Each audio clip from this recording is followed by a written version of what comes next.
আসসালামু আলাইকুম রহমতুল্লাহ বরকাত।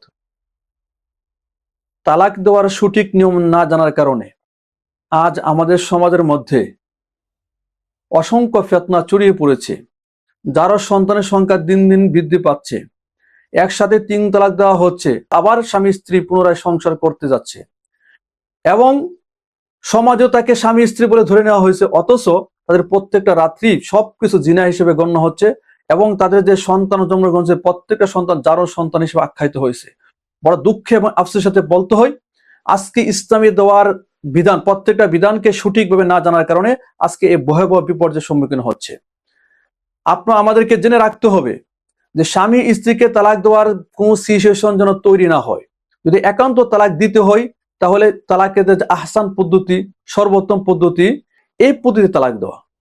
এছাড়া যদি কোনো ব্যক্তি একসাথে 3 তালাক দেয় অথবা এক তুহুর বা এক পবিত্র অবস্থায় যদি 3 তালাক দেয় বা 2 তালাক দেয়, মোট কথা তালাকে আহসান অর্থাৎ ইসলামী শরীয়তে যে বিধান, স্বামী স্ত্রীকে 1 তালাকই দেবে।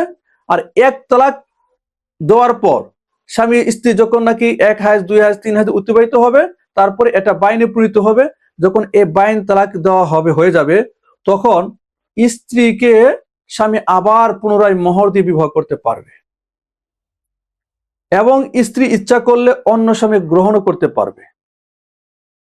তাহলে এতে স্বামী স্ত্রীকে ওই হিল্লা বিয়া, যেটা নাকি আমাদের সমাজে প্রচলিত আছে, অথবা অন্য স্বামী গ্রহণ করবে, অন্য স্বামী গ্রহণ করার পর ওই স্বামী যে তালাক দেয় অথবা ওই হিল্লা বিয়ার যে চুক্তি করা হয়, এই সেই সব নাজায়েজ পদ্ধতি থেকে বাঁচার সহজ পদ্ধতি হয়ে যাবে যদি ইসলামী শরীয়তের নির্দেশনা অনুযায়ী সুন্নত তরিকা তালাকটা দেওয়া হয়। এজন্য আমরা এই শরীয়তের বিধানগুলো জানবো এবং সমাজকে এই ভয়াবহ ফিতনা থেকে মুক্ত করার জন্য আমরা সবাই এক কথায় বলবো, তালাক একাধিক নয়, তালাক যদি দ্বিতীয় হয় স্বামী স্ত্রীকে মাত্র 1 তালাক দিবে। কখন?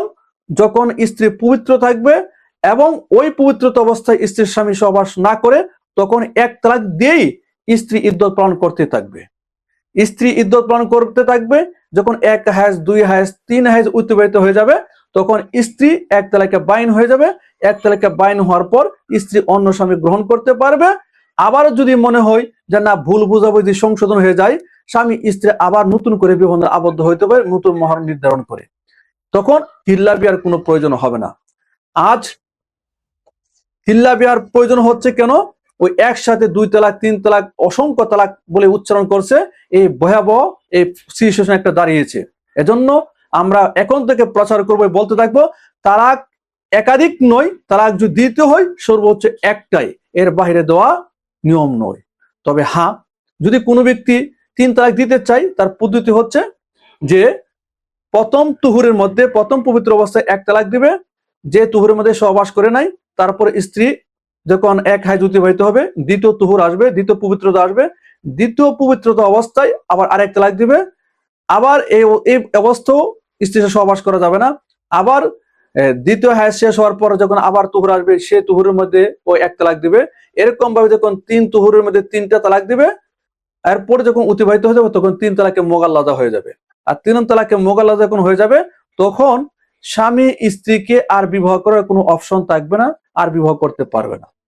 তবে হ্যাঁ, স্ত্রী যদি দ্বিতীয় স্বামী গ্রহণ করে আর দ্বিতীয় স্বামী যদি স্ত্রীকে তালাক দিয়ে দেয় অথবা স্বামী যদি মারা যায়, তাহলে ওই স্বামীর ইদ্যত শেষ হওয়ার পর আবার প্রথম স্বামী ইচ্ছা করলে বিবাহ করতে পারবে।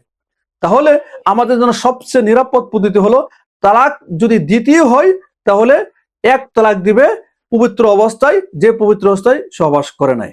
এরকম ভাবে 1 2 3 তালাক যখন অতিবাহিত হবে, তখন তালাকে বাইন হয়ে যাবে। শুকরান, জাযাকুমুল্লাহু খাইরান।